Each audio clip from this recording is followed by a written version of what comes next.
মাকসুদুল হক এই ব্যক্তিকে আমরা অনেকে চিনি। আমাদের অনেকের আবেগের সাথে জড়িয়ে আছে তার নাম।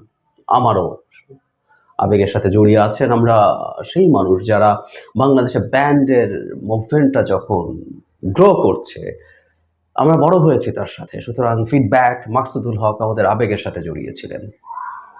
কিন্তু এই মানুষটা কি পরিমাণে ঘৃণ্য, নীচ, ইতর, মানে ইতর শব্দটা যায়, সেটা আমরা আস্তে আস্তে দেখতে শুরু করলাম এবং তার ইতরামির পর্যায়টা কোথায় চলে গেছে সেটা এখন আমাদের সামনে এসে হাজির হয়েছে। And I am happy with that, very much happy. আমরা অনেকে হয়তো মনে করছি, অবাক হচ্ছি, কিন্তু আমি দেখে ভাল লাগছে যে তার ইতরামিটা কেন সেটাই আসছি। তিনি কি করেছেন আমাদের নিশ্চয়ই চোখে পড়েছে।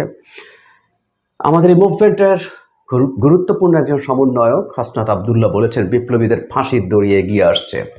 এরকম একটা স্টেটাস যখন তিনি দিয়েছেন, তখন এই ভদ্রলোক লিখেছেন পূর্বাভাস, ডরাস কে জিহাদি ভাই, ফাঁসি তো খুবই মামুলি জিনিস, তা হয় কারাগারের অভ্যন্তরে, কেউ সচক্ষে তা আজ অব্দি দেখে নাই। মাগার তোদের ফাঁসি বা জবাহ আমরা ফেসবুক, ইউটিউব ও সকল টিভি চ্যানেলে সরাসরি লাইভ এবং আনসেন্সর্ড দেখুম ইনশাআল্লাহ। ভালো কথা, জম টুপি টুপি লিখেছে, পইরা আমাকে মজা নষ্ট করিস না বাবা, এনকেলাব জিন্দাবাদ। বিদ্রুপ আছে, ইনশাআল্লাহ বলছেন। শেখ হাসিনাকে খুব ইনশাআল্লাহ বলতে শুনি। এইসব ইতররা ইত্রামি থেকে শেখ আমরা বুঝতে পারি। মজার ব্যাপার, কেউ কেউ ধারণা করছিলেন যখন তার ফেসবুক স্টেটাসটা সরে গেছে যে এটা উনি সরিয়ে ফেলেছেন। আমি একটু আগে তার অ্যাকাউন্টে ঢুকে দেখলাম তিনি লিখছেন, শুভ সকাল, ডরাই নেই, পোস্টটি আমি না, ফেসবুক রিপোর্টের ঠেলায় রিমুভ করছে। আবার খুব ক্লিয়ারলি জানিয়ে দিচ্ছেন।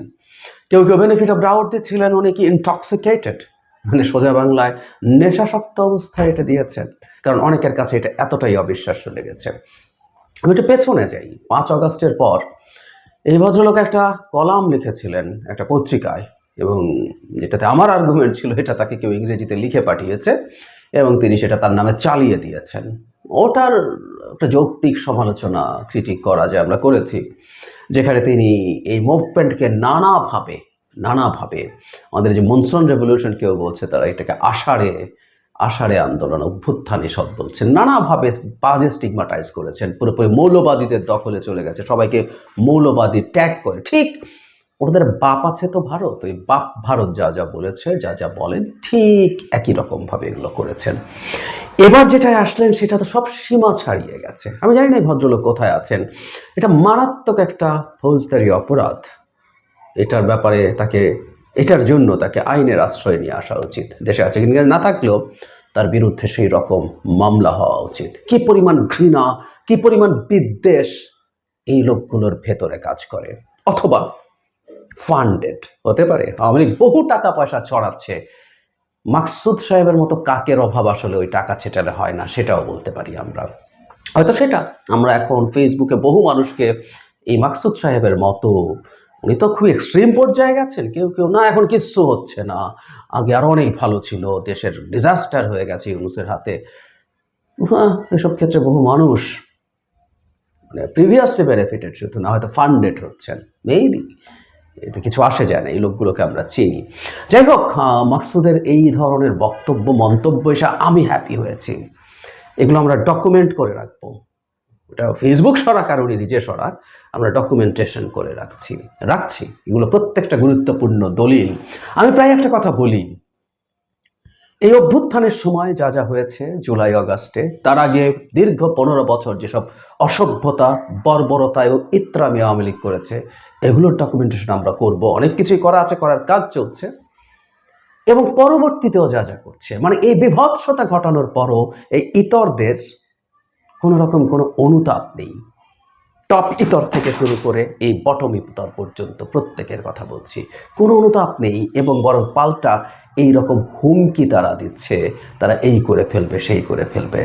এই ডকুমেন্টগুলো জরুরি, কারণ এগুলোর মাধ্যমে আওয়ামী লীগকে কাগজে কলমে নিষিদ্ধ না করেও কয়েক দশক, বহু দশক আমরা কবর দিয়ে রাখতে পারবো। আমি শিওর এই ডকুমেন্টগুলো আসবে, ডকুমেন্টের ভবিষ্যৎ প্রজন্ম আসবে, তারা দেখবে, তারা জানবে এই ডিজাস্টার ঘটনার পরও তারা কিভাবে কথা বলে, কিভাবে কথা বলেছে, কিভাবে হুমকি দিচ্ছে।